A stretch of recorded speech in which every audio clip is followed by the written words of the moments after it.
திருநீர் பூசி ஓம் முருகா என்றாலே தேடி வரும் ஆனந்தம் கோடி. குறையாத செல்வம் அவன் அள்ளி தருவான், கும்பிடுவோம் திருப்புகழை பாடி. திருநீர் பூசி ஓம் முருகா என்றாலே தேடி வரும் ஆனந்தம் கோடி. குறையாத செல்வம் அவன் அள்ளி தருவான், கும்பிடுவோம் திருப்புகழை பாடி.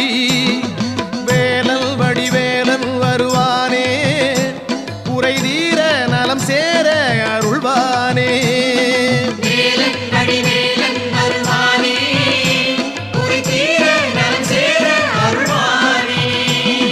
திருநீர் பூசி ஓம் முருகா என்றாலே தேடி வரும் ஆனந்தம் கோடி. குறையா